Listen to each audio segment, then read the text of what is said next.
Alright, well I'm coming back to here where we ended in the last video here. I did make a mistake here. Like I've been common to, I've been making lots of silly arithmetic errors. I blame my pain condition right now for it, because it is very distracting when you're trying to fight through the pain to make a video. But aside from that, let's ignore that for now. You don't guys necessarily care about that. You want to learn some things. I made a mistake here. IQ, GM is not going to be IQ over VT. Because let's look down here at the circuit we're going to be looking at. IQ is this current here. And remember, well, that's going to be splitting between those two currents there. So IQ, GM would actually be IQ over 2 VT. And so to do that, we would have to put in then a factor of 2 here. So I need a 2 here and then a 2 up here. And so we'd have a 2 there. So we're going to see if that works here for us. We're going to do an example here, see what happens for us here with this when we do these computations. So we're going to first just use this equation right here. So I'm going to lasso this equation to bring it down. Whoops, I cut it. I don't want to cut it. I want it to just copy it. So let's lasso that again, copy it. Alright, so this is going to be the circuit we're going to look at here. I'll go ahead and paste the formula down again because we're going to need that. So differential amplifier, we've got a VB1, VB2, an IQ of 0.8 milliamps. It's powered up, 10 volt, minus 10 volt, 12 kilo ohms for RC. Gives me the transistor properties here. This RO is for the current source.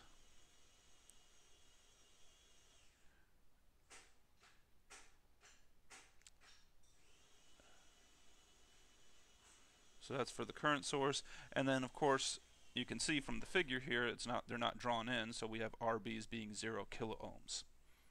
Alright, so what we're supposed to find here is we want to find the differential voltage gain, the common mode voltage gain, and then the common mode rejection ratio, and we'll also do it in decibels as well. So we're going to do all of them. Now, a lot of this has been given to us already as far as the parameters here. There's quite frankly, this is just an equation plug and chug for us, which maybe is why they do the IQ here, because if you have IQ using this formula here, we don't have to actually compute GM or anything like that. It's just sitting right here. So maybe that's the reason they did that here. So, well, first off, let's just remember here that my differential voltage gain is going to be beta RC over 2 R pi plus RB, but RB is 0, so this would be beta RC over 2 R pi, which you could also write as beta RC over, not beta, GM RC over 2. Now, the mistake I had made at the end of the previous lesson is also a mistake we have to be careful about when we compute here as far as what is GM. GM is equal to ICQ over 2, not over 2, over VT. So that is absolutely what GM is. But we have to be careful here. IQ is not equal to ICQ. In fact, ICQ is 1/2 IQ. So we have to be careful with that. So when we do our computation here, we'd have GM is equal to 0.4, well, here I'll go ahead, well, 0.4 milliamps, because IQ is 0.8, so I have 0.4 milliamps divided by 0.026, and let me pull up my calculator here and do that quickly.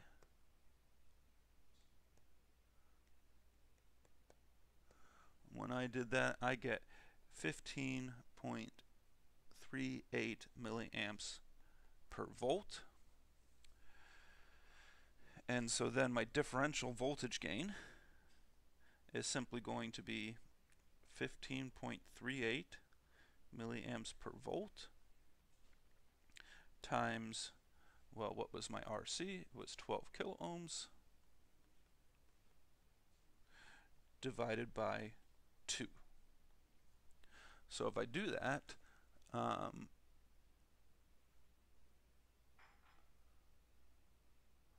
I get 15.38 times 12 divided by 2. I get 92.3 as far as my differential voltage gain. Now, that's my differential voltage gain. Now I need to look at what my common mode voltage gain is. Now remember, my common mode voltage gain is minus GM RC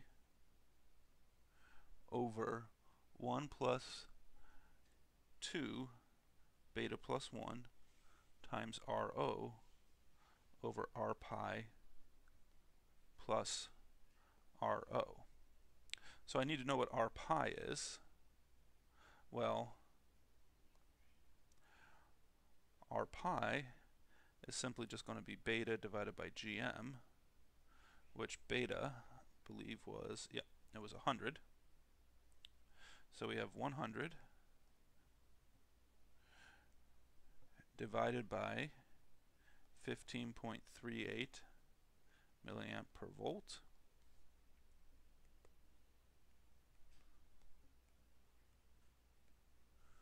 So we get R pi to be 6.50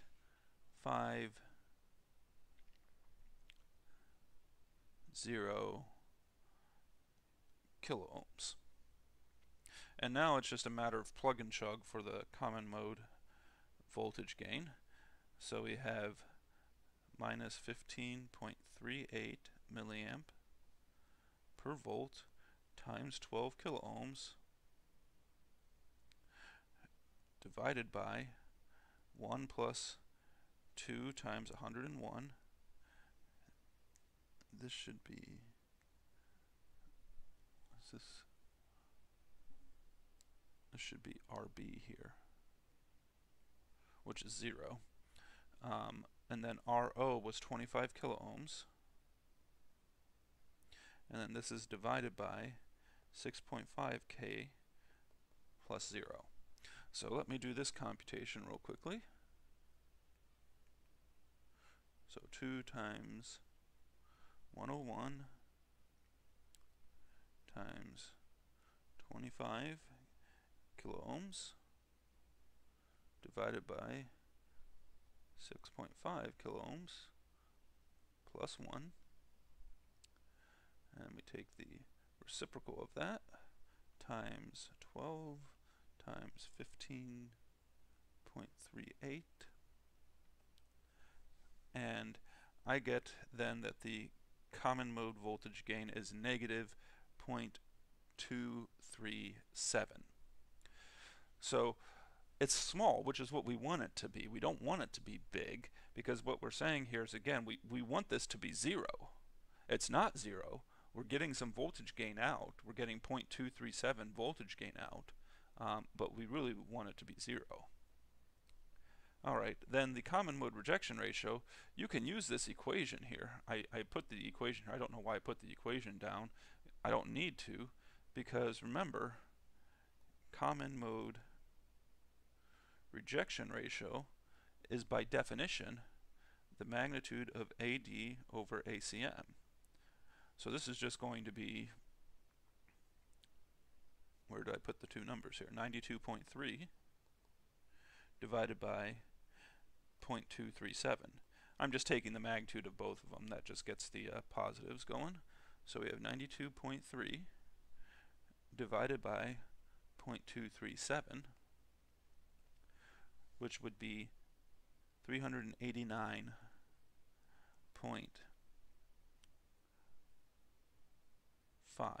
as far as my common mode rejection ratio, and there's no units on that.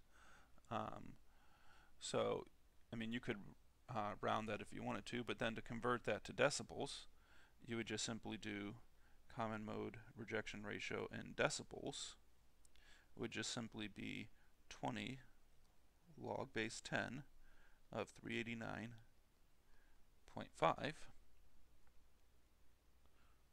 So log of 389.5 times 20. And so the common mode rejection ratio would be 51.8 decibels. Okay, so let's go back and look at some data sheets here for some op amps here. So this is our classic 741, the cheap one that we have in the lab that we say is okay but not great. And it's really not. But let's look to see here if we can find the common mode rejection ratio. Now there are some specifications here. So the source resistance has to be less than or equal to 10 kilo ohms. The common mode, basically that's the plus minus 12 volts power supply is what it's operating at, and then the temperature range, and then it gives you the minimum and typical, so 70, 90 dB. And so now you can see that's even better than what the example is that we have. But you can also see that that's not necessarily the same for all op amps here. And also, if we look here, input resistance here, remember we said 0.3 to 2 mega ohm. Well, let's look at just a different one here. This is an OPA here. Let's look back here. This is a FET input low distortion operational amplifier. It says it's used in professional audio equipment and everything, and so this is a TI chip. But let's just even look at the diagram here. So we still have some kind of right here we have some kind of differential amplifier. Now these are using JFETs as opposed to like a MOSFET or something, but it's basically a FET kind of device here. But notice it's also got bipolar transistors here as well, and we could probably look a little bit more and find a current. Well, here these are. It just doesn't have a detailed thing here. These are the current mirrors here, and it's got some distortion rejection circuitry and then some output stage. So it doesn't give you the full circuitry of the chip. But let's look at some of the characteristics here. Let's find the common mode rejection ratio right here. 80 is minimum, typical value of 100. So 100 compared to the typical value of 100 compared to a typical value of what was it here, of 90.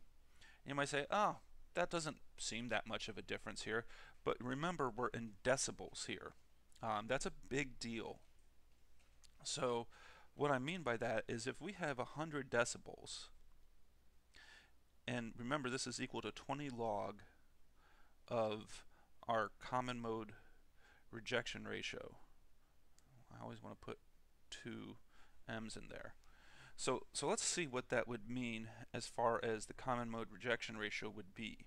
So we do 100 divided by 20, which would get 5, and so we get 10 to the 5th power, which would be 100,000 is equal to our common mode rejection ratio for 100 dB.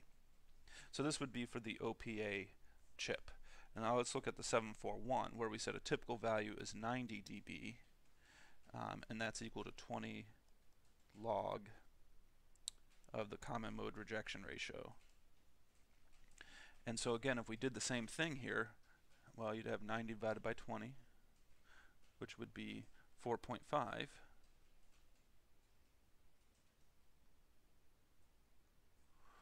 which would be a common mode rejection ratio of 31,623. So the reason I'm pointing this out is notice that even though it's only 10 dB difference, as far as the actual common mode rejection ratio, it's 3 times greater than the 741.